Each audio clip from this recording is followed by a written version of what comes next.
Bonsoir, bonsoir, bonsoir aux personnes qui sont là. Donc, bienvenue à l'émission de ce soir.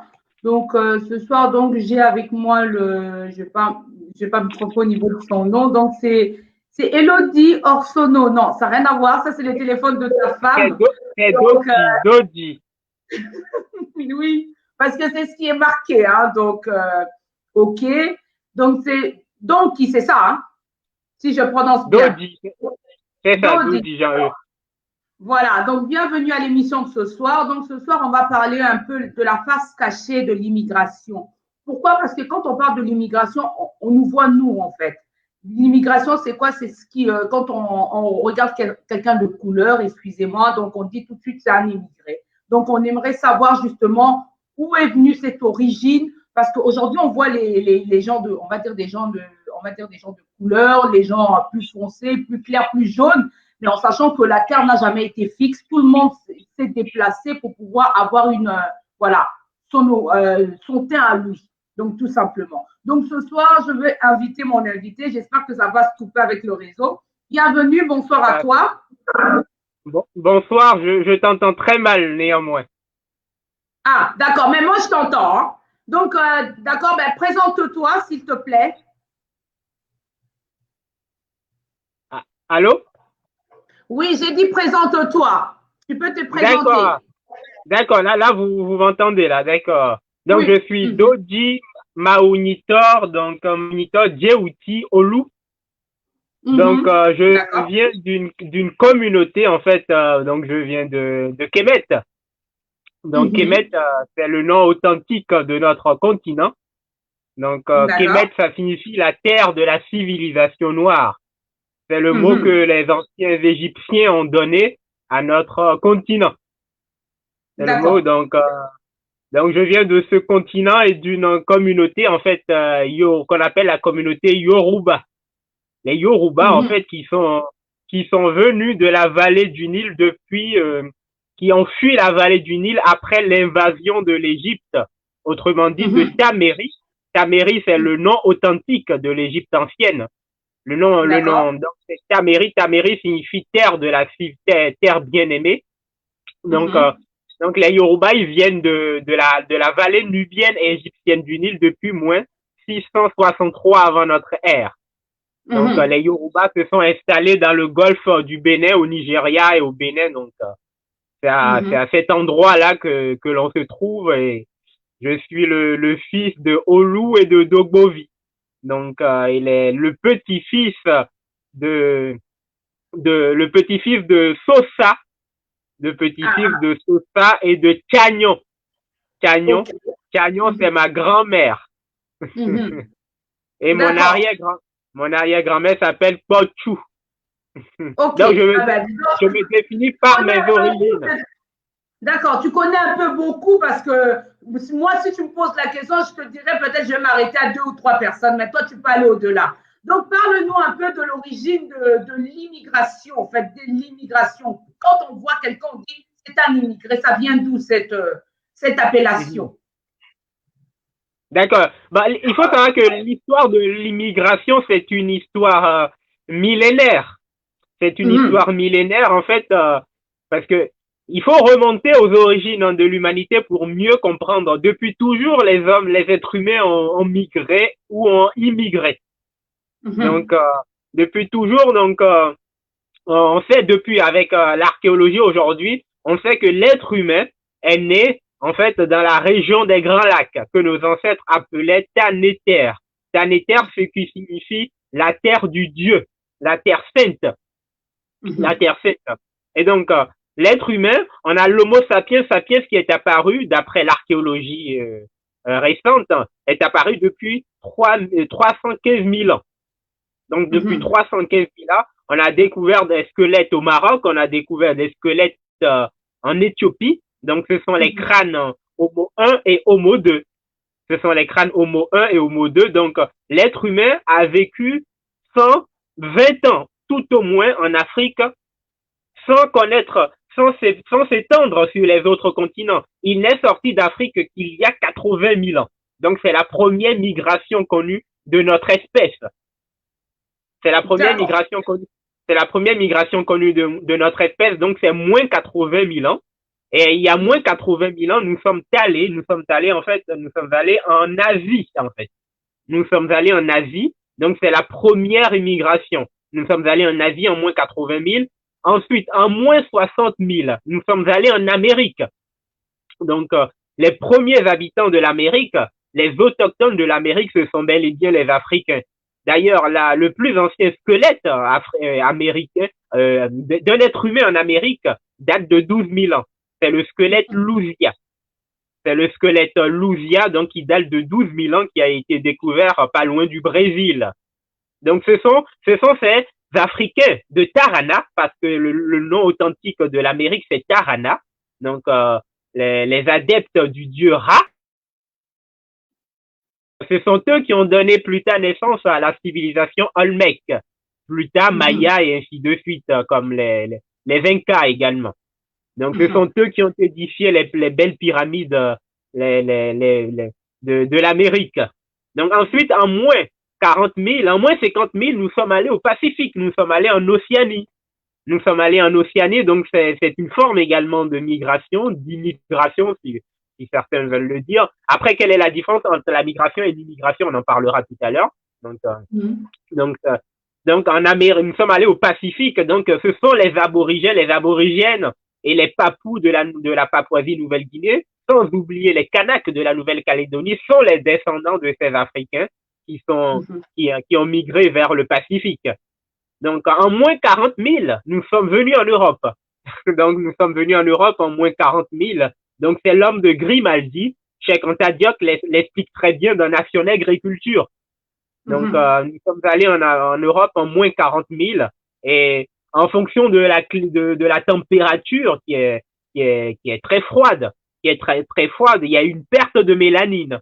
Il y a une perte de mélanine, ce qui éclaircit la peau, en fait. Donc, en moins 20 000, selon Cheikh Anta Diop, l'homme de Grimaldi devient l'homme de Cro-Magnon. Et les recherches de l'université d'Harvard, aujourd'hui même, nous démontrent, confirment l'hypothèse, les thèses démontrées déjà de Cheikh Anta Diop. Cheikh Anta Diop avait raison au-delà de ses espérances, en fait. Donc, ce n'est même plus moins 20 000, mais c'est moins 5 500. Le blanc, le leucoderme, le blanc est apparu en moins 5 500. Donc, il y a 6 000 ans, tous les habitants de l'Europe étaient noirs. Il y a 6 000 ans, donc ce sont les recherches de l'université d'Harvard dirigées par Ian Mathison. On a pris 83 individus, donc on a analysé leurs gènes, on a retrouvé, il manquait 2 gènes. Donc, ce sont les 2 gènes qui sont responsables de la dépigmentation de la peau. Donc, on ne retrouve pas ces gènes avant moins 5 500. Et donc, c'est ce qui fait que les premières civilisations européennes sont des civilisations africaines. Donc, cette migration des Africains vers l'Europe a donné naissance à l'Europe. Nous avons la civilisation des Étrusques en Italie. C'est la civilisation qui a précédé Rome. Rome n'est pas apparue spontanément. En Grèce, on a la civilisation minoenne qui a précédé la civilisation hellène, qui est la civilisation blanche en fait. Donc la civilisation minoenne, c'est moins 2500 à peu près avant notre ère. Donc ça c'est dans la Crète, c'est sur l'île de Crète. Mais à côté, sur le continent, qui n'est pas sur l'île, on a la civilisation Pélage. C'est aussi une civilisation africaine de la Grèce antique. Et donc, c'est sur cette base, donc c'est sur la base de la civilisation minoenne et Pélage, donc ces 2 civilisations africaines, que va naître la civilisation grecque, en moins 700 à peu près. Donc, c'est en moins 700 que va naître la civilisation hellène, qui est la civilisation grecque, telle qu'on nous l'apprend aujourd'hui. Mais il ne faut pas oublier que cette civilisation blanche a exterminé, a combattu nos frères et sœurs qui vivaient dans la Grèce et qui ont fondé ces 2 grandes civilisations. Tout comme en Italie, les Romains, les leucodermes, les blancs romains ont exterminé d'une certaine manière, en fait, ils ont fait ce qu'on appelle une épuration ethnique vis-à-vis des Étrusques, des Noirs étrusques. Donc, la civilisation grecque est née sans la migration des Africains. Sans cette migration des Africains vers l'Europe, il n'y aurait pas eu la civilisation grecque. Il n'y aurait pas eu la civilisation grecque. Et sans la migration des Africains vers l'Asie, il n'y aurait pas eu aujourd'hui ce qu'on appelle l'Inde. Parce que la première civilisation de l'Inde, de la vallée de l'Indus, c'est la civilisation de Mohenjo-Darapa. Donc, c'est la première, c'est la civilisation, c'est cette civilisation qui a été fondée par ceux qu'on appelle les Dravidiens. Les Dravidiens, ce sont les premiers habitants, ce sont les descendants des premiers habitants de l'Inde. Ils sont d'origine couchite, autrement dit d'origine soudanaise. Ils sont d'origine soudanaise. Donc, ce sont eux qui ont donné naissance à la civilisation indienne. Et on a également, en Asie, la civilisation de la vallée du Jourdain. Et ce sont à Canaan, c'est ce qu'on appelle la civilisation cananéenne. Donc, la civilisation cananéenne se retrouve en fait sur le territoire les territoires qu'on appelle aujourd'hui la Palestine, l'Israël, la Jordanie, la Syrie. En réalité, les autochtones de ces territoires, ce sont les Africains. Que les Juifs, les Hébreux, les Arabes, en fait, sont des envahisseurs en réalité.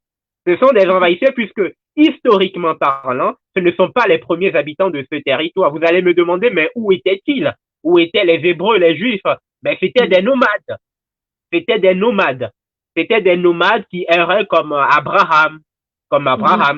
C'était des nomades, en fait, qui cherchaient une terre et la Bible parle de terre promise. Mais en réalité, ce n'est pas une terre promise. C'est une terre qui a été volée à nos ancêtres. C'est une terre qui a été volée à nos ancêtres. Ce n'est pas une terre promise. Donc, en Océanie également, les aborigènes vont donner naissance à la civilisation aborigène. D'autres vont donner naissance à la civilisation mélanésienne. Les Mélanésiens, c'est quoi? Ce sont les Noirs mélanos. Ça veut dire noir. Ilos, en fait, Mélanésiens, c'est ceux qui vivent, les Noirs des îles, en fait. Donc, ce sont ceux qui vivent aujourd'hui en Papouasie-Nouvelle-Guinée. Ce sont ceux qui vivent en Papouasie-Nouvelle-Guinée. Donc, on comprend aujourd'hui que c'est l'Afrique qui a civilisé le monde à travers ses migrations. À travers ses migrations. Que ce soit en Amérique, que ce soit en Asie, que ce soit au Pacifique, en Océanie ou en Europe. Que ce soit en Europe. Donc, ça, c'est dans la préhistoire et dans l'Antiquité. Durant l'Antiquité, là, on revient sur la civilisation grecque. Donc, durant l'Antiquité, en fait, ce sont ces Noirs africains qui vont initier les anciens, les Grecs, les leucodermes. D'ailleurs, les premiers philosophes grecs, comme Thalès, ils sont allés en Égypte. Ils sont allés en Égypte parce qu'ils ont découvert qu'il y avait une science sacrée en Afrique. On n'allait pas en pèlerinage, à la Mecque, on n'allait pas en pèlerinage en Jérusalem, on allait en pèlerinage en Éthiopie. C'est pour cela que les Grecs disaient que les prières des Éthiopiens sont les plus agréables aux dieux.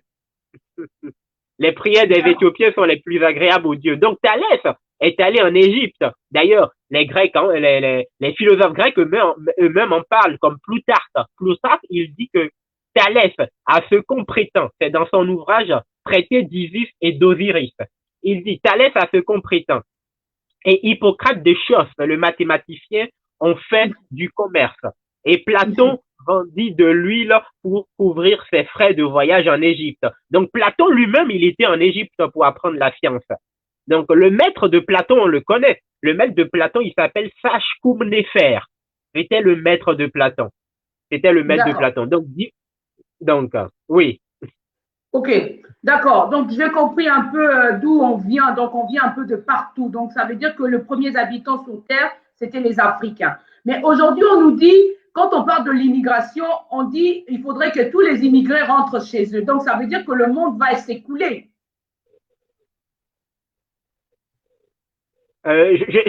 Ça a coupé, je n'ai pas bien. Oui. Donc, je vais recommencer un peu ma question. Donc, je disais que tu m'as fait, justement, tu as fait voir à tout le monde que les premiers habitants, c'était des Africains. On est bien d'accord. Oui. Donc, ça veut dire que quand aujourd'hui on parle de l'immigration, ça veut dire que quand on parle de l'immigration sur le monde, on est bien d'accord. Donc, c'est la nation. Aujourd'hui, quand on nous dit les immigrés doivent rentrer chez eux, donc ça veut dire que tout le monde, même les Blancs, doivent rentrer. D'accord, je n'ai pas. Ça a coupé, mais je devine le sens de la question. D'accord. D'accord. Donc, je crois comprendre que on demande aux Africains, aux immigrés de rentrer, entre guillemets, aux immigrés de rentrer chez eux. Donc, Oui. pourquoi ils devraient rentrer chez eux, c'est ça, hein? Pourquoi? Donc, Parce que tu viens de démontrer que tous les immigrants, ce sont des Africains. Donc, tout le monde, oui. toute la nation viennent de l'Afrique. Donc, quand on nous dit de rentrer chez nous, donc ça veut dire que le monde va s'écouler en Europe. Oui, effectivement. L'Afrique, l'Europe sans l'Afrique n'est rien. C'est le poumon de l'Europe, c'est l'Afrique. Et durant l'Antiquité, je viens d'en parler, mais durant le Moyen-Âge, il ne faut pas oublier qu'au Moyen-Âge, le Moyen-Âge, c'est cette époque, en fait, qui a commencé après la chute de l'Empire romain, jusqu'au 15e siècle à peu près. Et cette période est marquée en Afrique par une période qu'on appelle la période impériale. Au Moyen-Âge, c'était une période très difficile, très compliquée pour l'Europe. Les Européens étaient très pauvres. Donc l'Europe était la dernière d'un point de vue économique, sur toute la planète. Elle avait une économie faible. Les Européens mouraient de peste, de famine, alors qu'en Afrique, se sont développés de grands empires, de grands royaumes. On peut citer entre autres l'empire de Ouagadougou, qu'on appelle également l'empire du Ghana. On peut citer l'empire du Mali, dont la fortune était estimée, était faramineuse. L'empire du Mali était la première puissance économique de son époque, tout comme l'empire du Ghana furent la première puissance économique de son époque. On raconte l'histoire du roi Kanka Moussa, en fait, dont la fortune était estimée à 400 milliards de dollars. Et ce roi, en fait, ce Mansa du Mali, en fait, est jusqu'aujourd'hui encore considéré comme l'homme le plus riche de tous les temps. Donc, on avait de l'or, on avait des chaussures en or. Il y avait même les chiens des palais avaient même des bijoux en or. Donc, c'est dire toute la richesse de notre société d'autrefois. Donc, ce sont ces empires, en fait, à cette époque, en fait, l'Europe végétait dans les ténèbres. Et ce sont les Africains qui ont redonné à l'Europe, en fait, la civilisation. Pourquoi? Mais à quelle occasion? Lorsque l'Égypte a été attaquée en 639 par les Arabes, parce qu'il ne faut pas oublier que la civilisation égyptienne a été détruite à plusieurs reprises, mais en 639, on a l'invasion de l'Égypte par les Arabes qui sont encore là aujourd'hui. Donc, lorsqu'ils sont venus en 639, ils ont envahi l'Espagne, l'Europe, en 711. Mais lorsque les Arabes ont envahi l'Espagne en 711, en réalité, ce n'était pas l'armée dite arabe, c'était des Africains, en fait, qui formaient plus de 80% de cette armée. Donc, ces Noirs qui formaient plus des 3/4 de cette armée, on les appelait les morts. Et ce sont ces morts, en fait, qui ont construit en Europe, qui ont édifié en Europe les premières universités.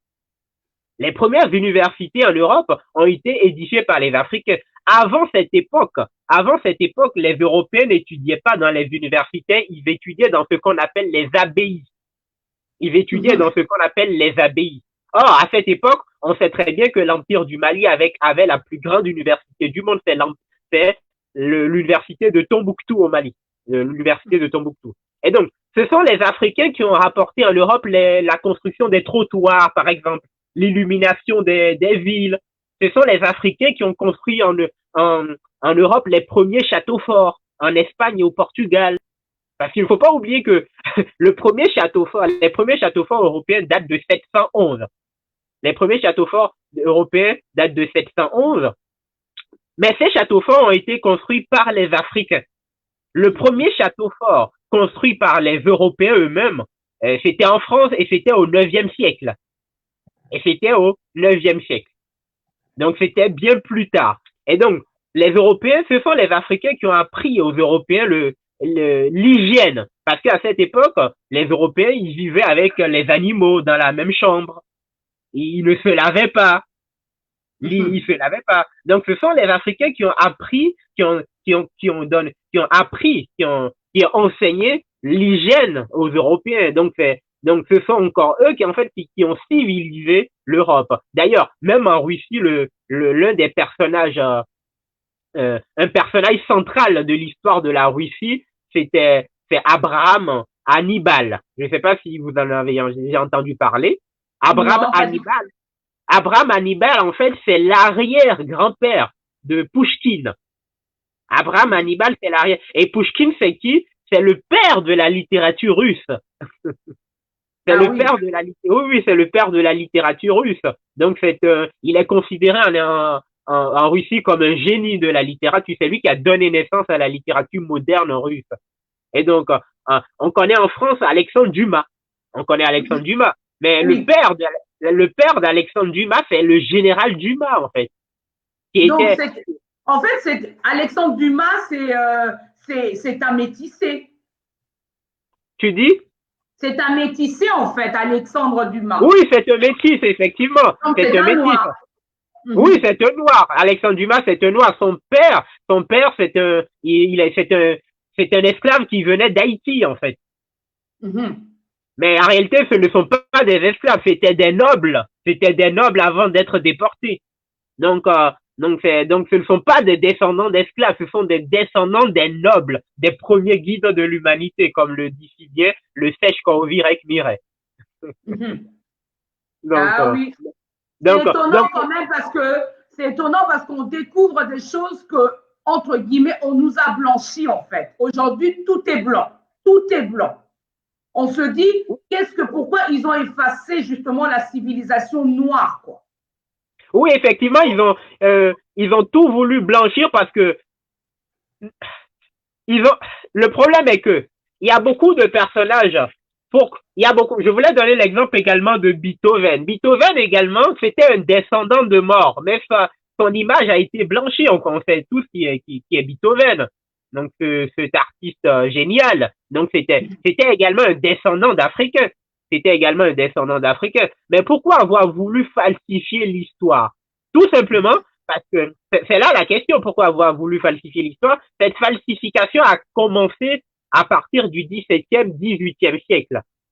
Au XVIIe, XVIIIe siècle, les Européens savaient en réalité que l'Afrique avait un grand passé et que la civilisation égyptienne était noire. D'ailleurs, les Grecs le disent. Les Européens l'ont découvert parce que à travers les textes des Arabes, puisque les Arabes, ce sont les Arabes qui ont récupéré les papyrus. Ce sont les Arabes qui ont récupéré les textes anciens. Donc, à travers la conquête arabe, les Européens ont redécouvert, ils redécouvrent leur histoire. Et ils se rendent compte, en fait, que ce sont les anciens Égyptiens qui ont civilisé la Grèce, qui ont donc civilisé l'Europe. Donc, mais pour mener à bien leur entreprise d'esclavage, parce qu'il ne faut pas oublier qu'on est on est au Moyen-Âge, en 1492, Christophe Colomb est allé en Amérique, mais il n'a pas découvert l'Amérique, on est d'accord, donc il n'a pas découvert l'Amérique, puisque les Africains y étaient bien avant lui. Donc lorsque Christophe Colomb est allé en Amérique, qu'est-ce qu'il a fait? Il doit exterminer les Amérindiens, mais ils se sont rendus compte, en fait, que les Amérindiens étaient moins productifs. Donc, ils se sont retournés vers les Africains. Et qui a conseillé cela? C'est l'Église. Et qui l'a fait précisément? C'est Bartholomé de Las Casas. C'est Bartholomé de Las Casas, lors de la conférence de Valladolid en 1550, a demandé au Vatican d'aller prendre des Africains afin de les mettre en esclavage. Et donc, pour pouvoir mener à bien cette entreprise criminelle, il faut convaincre la population européenne du fait que les Africains sont des sauvages. Et pour convaincre la population du fait que les Africains sont des sauvages, il va falloir effacer leur histoire. Il va falloir montrer que les Africains n'ont pas d'histoire, n'ont pas de civilisation. C'est pour cela que Sarkozy, l'illettré, moi j'appelle l'illettré, l'incompétent Sarkozy dira que l'Afrique n'est pas entrée dans l'histoire. Donc tout ça c'est de la propagande. Donc il faut cacher les textes de la Grèce antique elle-même. Donc ces textes qui faisaient l'éloge de la civilisation africaine, il faut les cacher. Il faut les cacher afin de pouvoir justifier l'esclavage. Donc c'est ainsi en fait que plusieurs papes ont légitimé l'esclavage. C'est ainsi que on a créé ce qu'on appelle les zoos humains. Je ne sais pas si vous en avez déjà entendu parler. Les zoos humains. Donc les zoos humains, se sont développées à peu près à la fin du 19e siècle. Donc, les eaux humaines dans les grandes villes occidentales, on exhibait les Noirs, en fait. On exhibait, c'était comme dans les zoos, on y va, on Oui, j'en ai paye. entendu. C'était Donc, comme si effectivement, c'était des zoos à observer des femmes surtout. oui, c'est ça, effectivement. Donc, on y voyait tous les Noirs, en fait, de tous les continents. On en voyait des aborigènes, des Kanaks, donc des Africains du continent. Donc, c'était pour montrer, en fait, que les Africains, en réalité, vivent sur des arbres, n'ont pas de civilisation. Donc l'objectif, donc c'est ainsi que naît le racisme dans la psychologie, dans l'éducation, dans la mentalité des leucodermes, dans la mentalité européenne. Donc c'est un racisme qui a été cultivé de manière populaire. C'est un racisme qui a été développé de manière populaire, car l'objectif final, c'est de piller le sous-sol africain.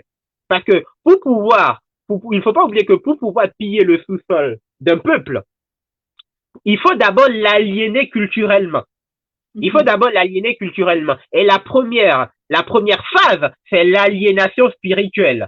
Donc, c'est l'aliénation spirituelle. Donc, il faut imposer à l'Africain une religion qui n'est pas sa religion.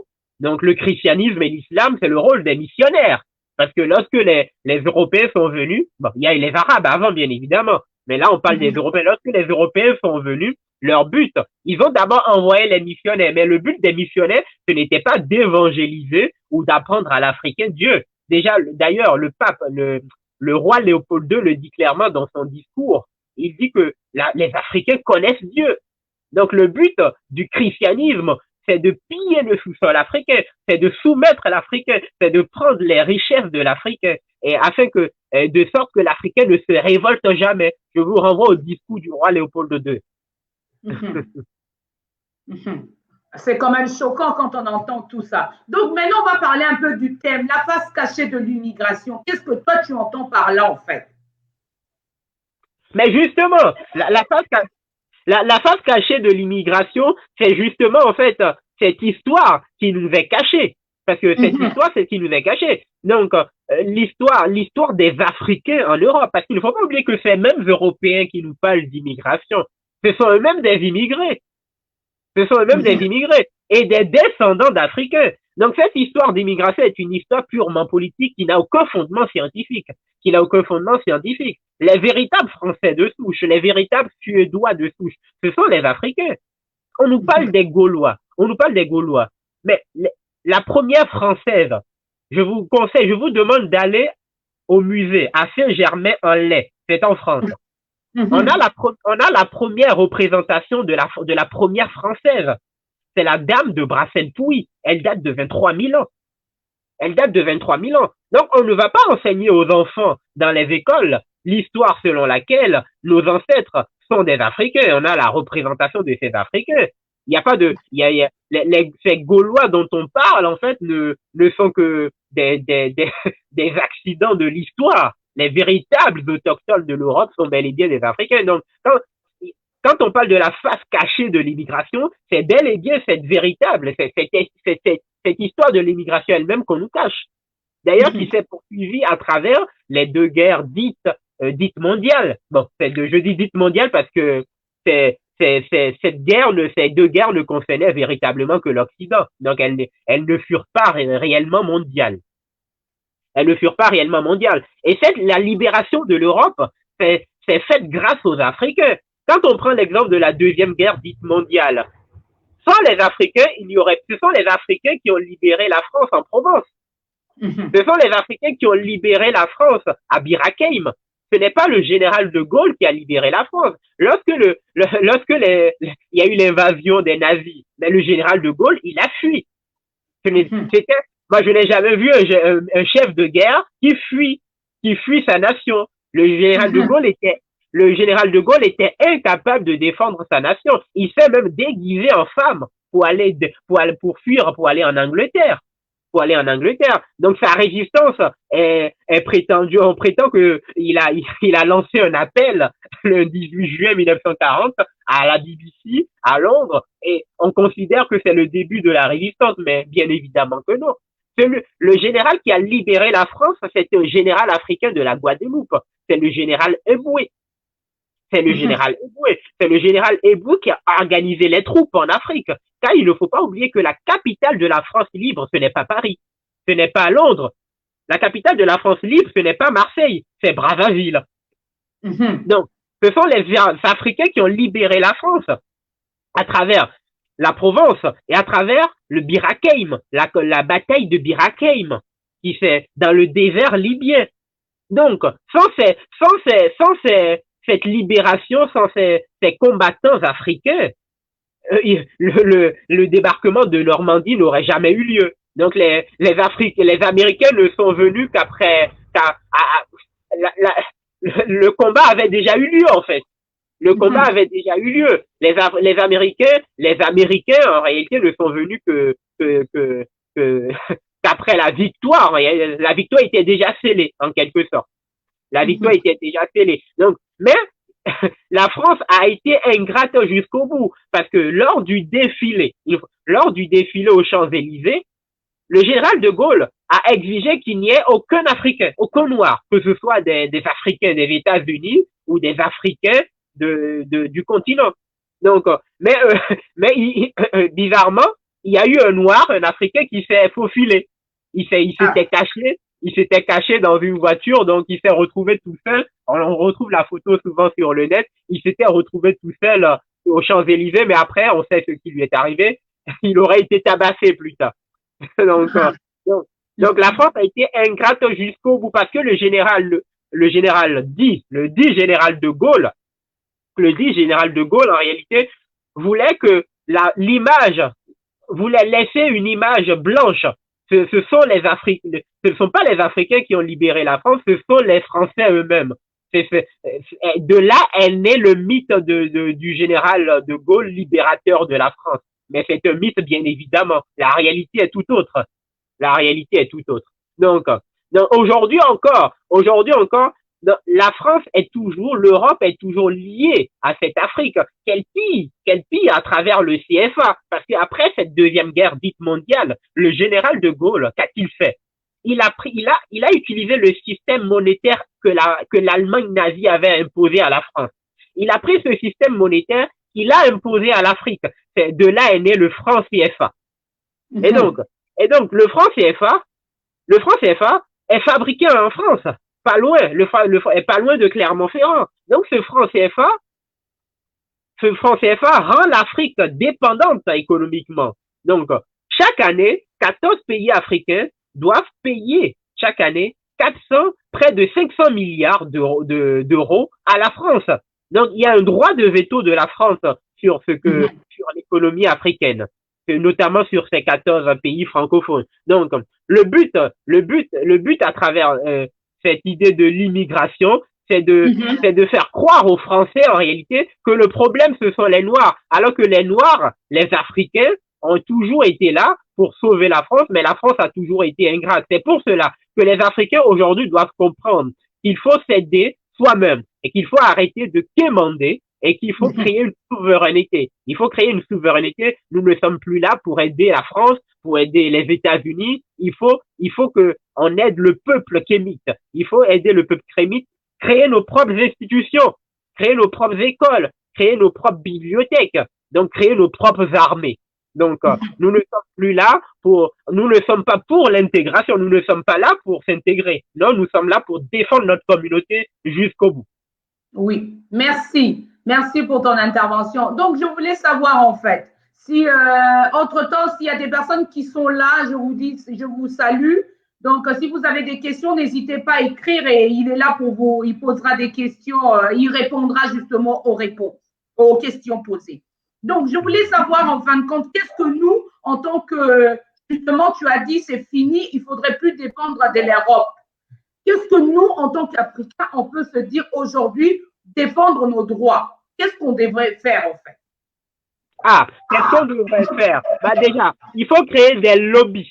Il faut qu'on crée des lobbies puissants, économiquement. Parce que créer des lobbies, ça veut dire quoi? Avoir des lieux où on peut se réunir. Avoir des lieux où on peut se réunir. Comme comme des librairies, comme la librairie, par exemple, Taméry. En même temps, je ne sais pas si vous en avez déjà entendu parler. À Paris, il y a ce qu'on appelle la librairie Taméry, qui a été mise en place par Narmer, par Narmer. Et ils organisent souvent des lives avec le grand Sèche Kaovir avec Mireille, que je considère comme le plus grand savant actuel, le plus grand savant du moment. Donc, il faut créer des lobbies, donc, et être, aller dans les magasins de nos frères, dans les magasins de nos frères, de nos sœurs, valoriser la culture africaine, dans tous ses aspects, acheter des livres écrits par des Africains. Je ne veux pas parler, bon, je ne parle pas, je parle des Africains authentiques qui défendent les valeurs africaines. Parce que tous les livres écrits par les Africains ne sont pas des livres pour les Africains non plus et pour l'intérêt des Africains. Nous savons aujourd'hui que les livres de Senghor, par exemple, c'était pour valoriser la culture occidentale, non? Il y a des livres, par exemple, que nous pouvons lire, les livres de Cheikh Anta Diop notamment, les livres de Théophile Obenga, les livres de Kalala Omotunde, donc il y a ces livres-là qu'on pouvait lire, les livres du Sèche, les œuvres du Sèche Kaovir avec Mireille. Donc je vous renvoie à toutes ces œuvres. Donc je pense qu'il faut créer un lobby puissant des Noirs du monde entier, pas seulement des Noirs du continent, parce qu'il ne faut pas oublier que le panafricanisme, le but ultime, c'est le panafricanisme. Il faut qu'on crée un État puissant en Afrique. Les Africains aux États-Unis ne seront libres, ne seront en paix que lorsque l'Afrique sera puissante. Et le panafricanisme n'est pas né en Afrique. Ce sont les Africains des Amériques, Marcus Garvey, Blyden, et d'autres qui ont mis en place le panafricanisme. Donc le panafricanisme, ce panafricanisme qui a été soutenu en fait par Thomas Sankara, Kwame Nkrumah, Lubumba. Donc je pense que qu'est-ce qu'on doit faire? Il faut créer les États-Unis d'Afrique. Il faut créer les États-Unis d'Afrique. En mettant de côté cette idée d'ethnie. Il n'y a pas d'ethnie en Afrique. En Afrique, il y a ce qu'on appelle des clans. Il y a des communautés. Et ces communautés, ce sont des fonctions. Mais tous les clans, toutes les communautés africaines viennent de la vallée du Nil. Toutes les communautés négro-africaines viennent de la vallée du Nil. Donc les Yoruba, par exemple, au Bénin, les Adja, par exemple, au Bénin, viennent des Yoruba. Les Fonds viennent des Adja. Au Rwanda, les Hutus et les Tutsis, en fait, les Hutus et les Tutsis, en fait, parlent la même langue. Le Kikongo, donc ils parlent la même langue. Le Kinois Rwanda, plutôt. Donc ils parlent la même langue. Donc c'est la même communauté. Il y a pas de Sénégalais, il y a pas de Togolais. Tout ça, ce sont des identités abstraites, des identités coloniales qu'on nous a imposées. Donc il faut mettre de côté toutes ces facettes en fait qui n'ont aucun sens, qui n'ont aucun fondement historique. Parce que dire que je suis béninois, ça veut dire que je valide la conférence de Berlin. Ça veut dire que je valide la colonisation, ça veut dire que je valide le massacre de nos ancêtres. Parce qu'il ne faut pas oublier que le christianisme nous a été imposé par la force. L'islam nous a été imposé par la force. Au Congo, il y a ce qu'on appelle les mains coupées au Congo. Les mains coupées. On a coupé les mains au Congo à des personnes pour leur imposer le christianisme. Heureusement, il y a eu des reines, de grands personnages qui ont résisté, comme la reine Zinga, qui a résisté. Donc, on a des héros africains comme Chaka en Afrique du Sud, comme Béanzin, au Dahomey. Donc, il y en a qui ont résisté. Donc, ces religions nous ont été imposées par la force. Donc, ce ne sont pas nos religions. Et nous ne pouvons pas être pour la souveraineté de l'Afrique tout en allant dans les églises. C'est contradictoire. On ne peut pas dire que je suis panafricain et défendre une religion qui a exterminé nos ancêtres, parce que c'est le christianisme qui a légitimé l'esclavage.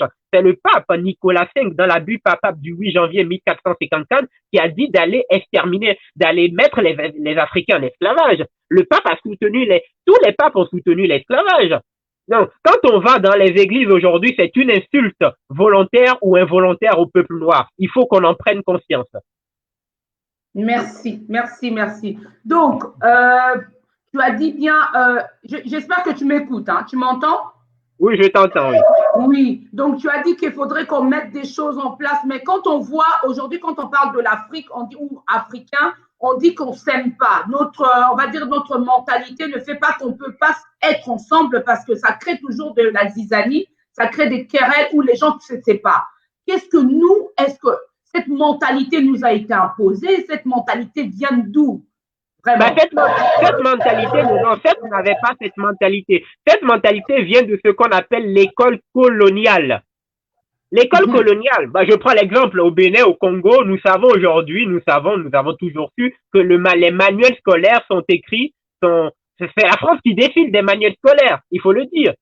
Donc, on apprend Napoléon, on apprend Champollion, on apprend euh, Charlemagne, on apprend tout ça. Charlemagne, qui sont des négrophobes, Donc, il faut apprendre notre vraie histoire. Donc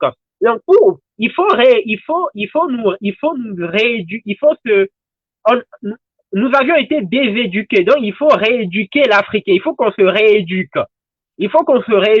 Enfin, si nous n'apprenons pas l'histoire selon laquelle toutes les communautés africaines viennent de la vallée nubienne et égyptienne du Nil, nous ne pouvons pas comprendre que nous allons toujours croire que les ethnies sont des réalités. Donc, il faut non seulement réécrire l'histoire, mais il faut créer de nouvelles écoles. Tout comme le font les Africains aux États-Unis aujourd'hui. Ils créent des écoles afro-centrées, basées sur les valeurs africaines. Donc, pour enlever cette mentalité, pour détruire cette mentalité d'aliénation, d'aliéner, si on peut le dire, Oui. oui. Donc, il faut réenseigner, il faut enseigner la véritable histoire. Les documents sont là. Nous avons les documents. Il suffit d'enseigner à un enfant la véritable histoire, et vous allez voir que dans 10 ans, dans une ou deux générations, la face de l'Afrique en serait changée. C'est l'éducation. L'éducation, à travers l'éducation, on peut changer la face de l'Afrique en une génération.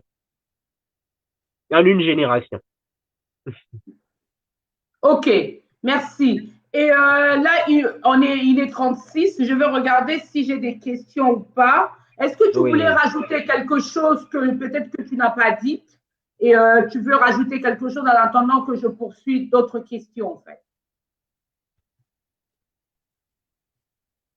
Ah, tu m'écoutes? Oui, d'accord. Oui.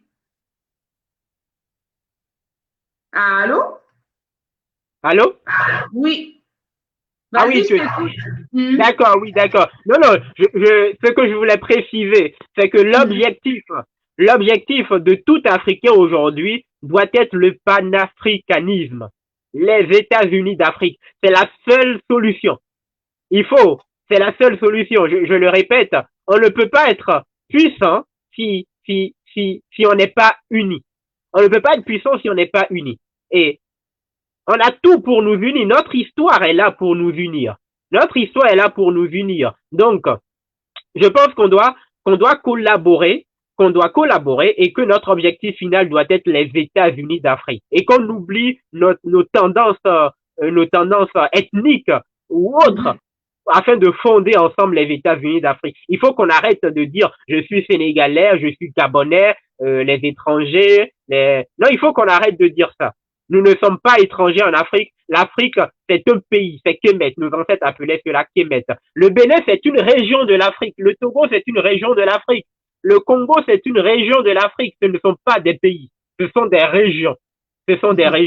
Donc, il faut qu'on le comprenne. L'empire du Congo était un empire vaste. C'était un empire très vaste qui a régné sur cette partie de l'Afrique de manière très brillante. Donc, il faut retrouver cette volonté de puissance. Et seule la technologie, il faut une Afrique puissante. C'est par la technologie, par la science qu'on pourra sortir l'Afrique, que l'Afrique pourra renouer avec ses ancêtres, parce que nos ancêtres ont développé des technologies puissantes. Le téléphone qu'on utilise là, c'est une invention africaine. Henry Sampson, c'est une invention africaine. Thomas Alkin qui a inventé le frigo. Donc toutes les grandes inventions, l'ampoule, c'est une invention africaine. C'est Howard Lewis Latimer. Donc Gareth Morgan, c'est lui qui a inventé le masque à gaz, le feu tricolore. Donc, il faut réapprendre notre histoire. Il faut réapprendre notre histoire. Donc, l'invention de la télécommande, c'est une invention africaine. Du micro, c'est une invention africaine. La première fois qu'on a fait un greffe, le greffe de rein, ça a été fait par un médecin africain aux États-Unis. Donc, mais pourquoi tout ça, ce sont des inventions africaines, mais aujourd'hui on parle, ce sont des inventions européennes. Donc ça veut dire que ils ont tout blanchi. Comment est-ce que quand tu crées ton, on va dire ton affaire, normalement on n'est pas censé le copier. Mais comment ça se fait que les colons nous ont tout pris en fait? Oui, mais ils ont tout pris parce que tout simplement, le problème c'est que l'aliénation, c'est le problème de l'aliénation. L'Africain ne croit pas en ses propres savants.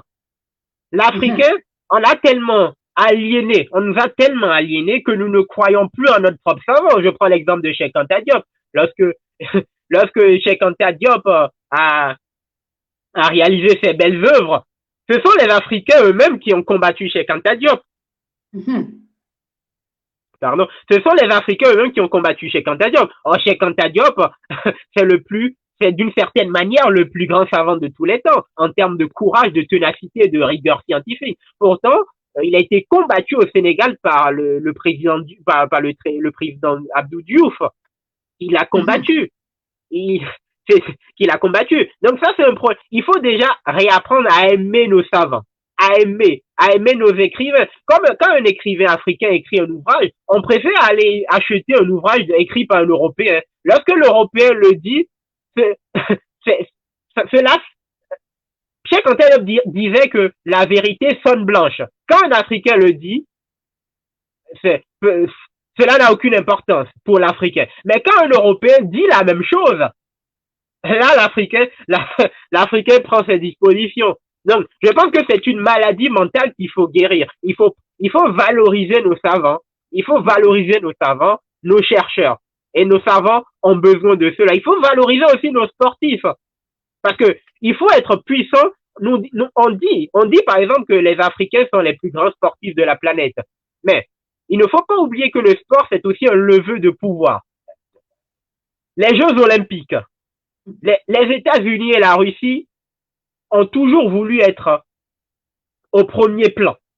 Mais on oublie que si les États-Unis sont premiers souvent aux Jeux Olympiques en termes de médailles, du nombre de médailles, c'est grâce aux Africains.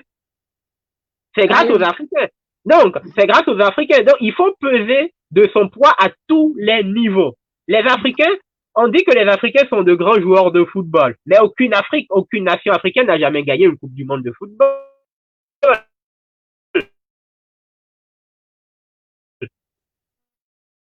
Ça bug.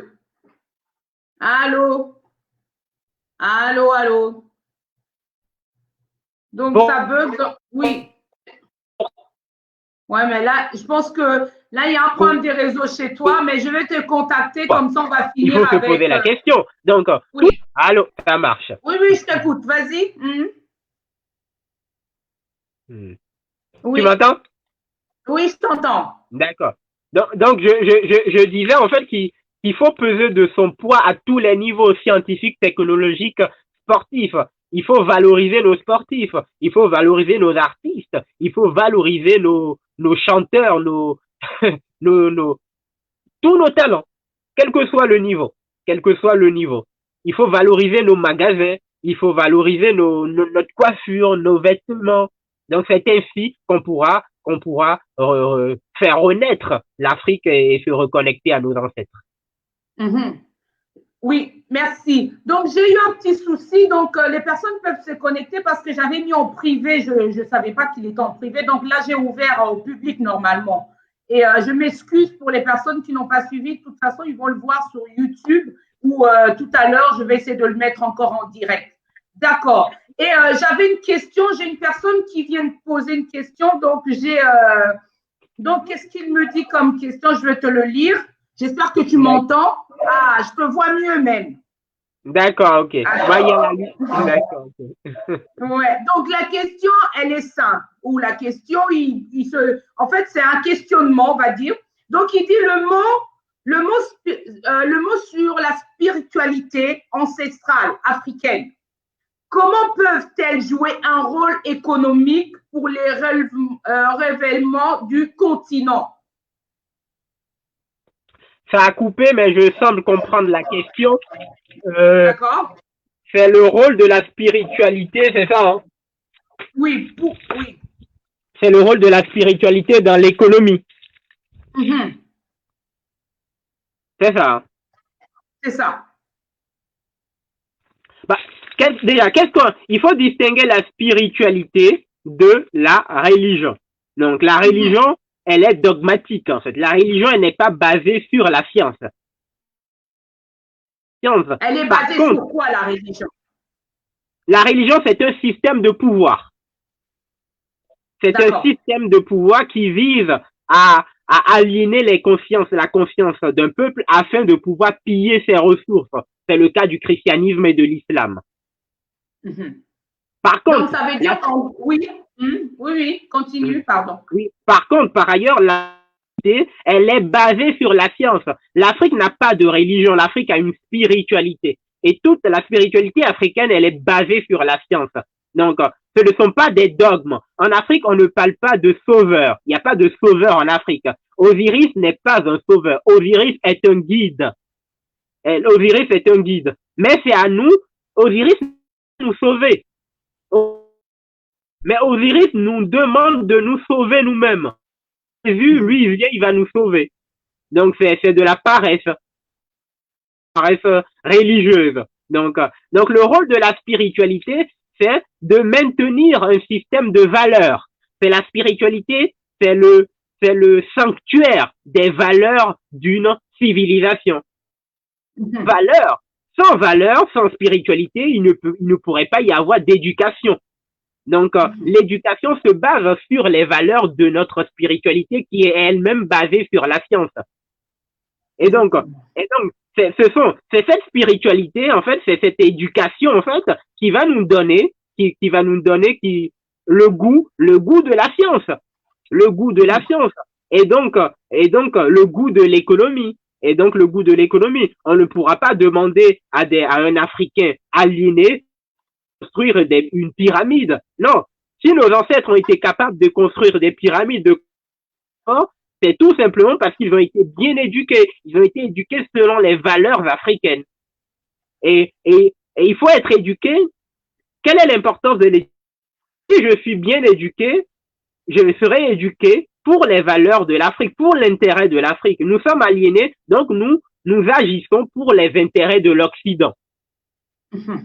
Et c'est ce que nous constatons aujourd'hui avec les présidents, entre guillemets, qui ne sont en réalité pas des présidents, avec les présidents comme Sassou Nguesso, comme Paul Biya, qui ne sont pas là pour le bien-être du continent.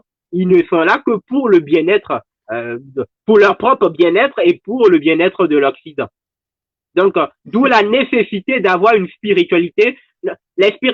La spiritualité, les valeurs de la spiritualité africaine ne sont pas celles du christianisme. La spiritualité africaine est basée sur la math. La math, c'est la justice, l'équité et l'harmonie. Or, le Mhm. christianisme est basé sur quoi? Le christianisme est basé sur les croisades, sur la violence. On parle de terre promise, mais la terre promise, c'est la terre volée. Une terre de nos ancêtres. L'islam est basé sur quoi? L'islam est basé sur des conquêtes. Mhm. Si des musulmans, si des Africains sont aujourd'hui musulmans, c'est tout simplement parce que les califes ont utilisé la violence. Mhm. Donc, l'ADN de l'islam, c'est il n'y aurait pas eu de musulmans en Afrique sans violence. Il n'y aurait pas eu de chrétiens en Afrique sans violence, c'est une évidence. Parce que nos ancêtres ne sont pas devenus chrétiens volontairement. Certains sont devenus chrétiens parce qu'ils n'avaient pas le choix. Mhm. Soit ils deviennent chrétiens, soit ils deviennent musulmans ou on les tue. Donc ils n'avaient pas le Mhm. choix. Ils n'avaient pas le choix. Donc d'où la nécessité de se reconnecter à notre spiritualité afin de retrouver nos valeurs. Afin de retrouver notre valeur. Mhm. Parce que je Et prends c'est un quoi notre exemple. spiritualité alors? C'est la On a aujourd'hui nature. des Africains. On a aujourd'hui des Africains qui sont riches, qui ont de l'argent. Mais puisqu'ils sont aliénés, ils ne vont pas utiliser cet argent pour le bien-être de l'Afrique. Donc ce n'est pas l'argent qui pose problème, c'est la mentalité africaine. Il ne suffit pas d'avoir de l'argent, il faut être bien éduqué. Il faut être bien éduqué. Donc, il ne suffit pas d'avoir de l'argent, il faut savoir bien l'utiliser. Et pour pouvoir bien l'utiliser, il faut être bien éduqué. Donc, ça veut dire que, donc, pour que, là, on est presque à la fin, donc, pour qu'aujourd'hui l'Afrique se développe, ça veut dire que les Africains doivent investir, donc, au niveau de l'éducation, doivent travailler. Donc, ça veut dire qu'ici en Europe, on doit se former dans l'éducation et aller éduquer nos enfants. Effectivement, on doit se former et aller éduquer. Et j'appelle tous les Africains à joindre le mouvement du Sèche Kaovi Rek Miret. Parce que c'est quoi comme mouvement? Il faut aller sur le site Tameri Sematawi. C'est le site Tameri Sematawi. Donc, le Narmer et le Sèche Kaovi Rek Miret, ils organisent souvent des lives. Et donc, ils font souvent des réunions. C'est le mouvement Sematawi. Donc, j'appelle tous les Africains à se mettre derrière le Sèche Kaovi Rek Miret, qui est un véritable combattant pour la souveraineté africaine.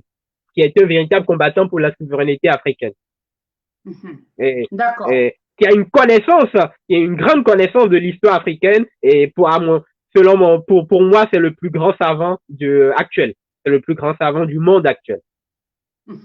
Ok. Et si tu avais un dernier mot à rajouter, qu'est-ce que tu dirais justement aux Africains tout ce que je vais dire, oui. Tout ce que je vais dire, c'est que j'appelle tous les Africains à penser au panafricanisme, à l'objectif de chacun d'entre nous doit être le panafricanisme. Les Africains aux États-Unis, les Noirs en Océanie, parce que ce sont aussi nos frères. Il ne faut pas les oublier. Le pays au monde où il y a le plus de Noirs, ce n'est pas au Nigeria, ce n'est pas en Afrique, ce n'est pas au Brésil, mais c'est en Inde. En Inde, il y a 250 millions de Noirs. Donc, il ne faut pas les oublier, ce sont nos frères qui sont là-bas. Il y a un génocide qui se passe en ce moment en Papouasie-Nouvelle-Guinée. Donc, nos frères et nos sœurs sont tués là-bas. Donc, il faut qu'on crée cette unité planétaire afin de réaliser ce panafricanisme qui aura lieu à coup sûr. Car la renaissance africaine est irréversible. Et une dernière question qui me vient comme ça, et qu'est-ce que tu pourrais dire justement aujourd'hui quand on voit un Africain ou une Africaine qui est agressé ou qui se sent, on va dire, qui a été contrôlé, je vais dire malmené, dans le sens où qu'est-ce que nous, de fois la communauté regarde? Qu'est-ce que nous, on pourrait faire en fait? Est-ce qu'il faudrait le secourir, être solidaire? Parce que de fois, on regarde, on observe. Qu'est-ce que tu pourrais dire par rapport à ça? Je pense qu'on ne peut pas sauver tout le monde. Je pense qu'on ne peut pas sauver tout le monde parce que l'aliénation, c'est une maladie. Bon, nous sommes malades, l'Africain est malade, il faut le dire. On a subi tellement on est malade et on ne pourra pas sauver tout. La priorité, c'est nos enfants. Il faut arrêter, par exemple, de donner des noms européens à nos enfants. Il faut arrêter des noms, je sais pas, arabes à nos enfants. Je n'ai jamais vu un Français s'appeler Mamadou. Donc, je n'ai jamais vu un Français s'appeler Mamadou. Nous sommes les seuls à vouloir s'identifier aux autres. Nous n'avions d'identité qu'à travers les autres. Alors que nous sommes là, nous sommes les ancêtres de l'humanité. Les Européens, les Arabes ne sont pas nos frères, ce sont nos enfants. Ce sont nos enfants. Oui, d'accord. Ce sont nos enfants parce qu'ils viennent de nous, en fait. Donc, on ne peut pas les haïr non plus. Ce sont nos enfants. Les Noirs de la Papouasie-Nouvelle-Guinée, les Noirs des États, eux, ce sont nos frères, puisque c'est la même histoire. Eux, ce sont nos frères.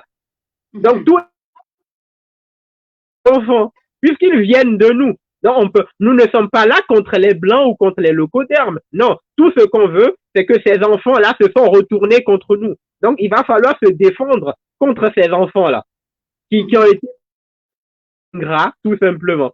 Donc, il va falloir créer notre souveraineté et arrêter de quémander la liberté. La liberté, elle s'impose. Il faut l'imposer. en créant nos propres institutions. Il faut arrêter de dire je lutte contre le racisme. Non, la lutte contre le racisme est une illusion. C'est une illusion. Nous, on veut aimer les autres, mais les autres ne nous aiment pas. On veut aimer les autres, mais les autres ne nous aiment pas. Il ne faut pas forcer les autres à nous aimer.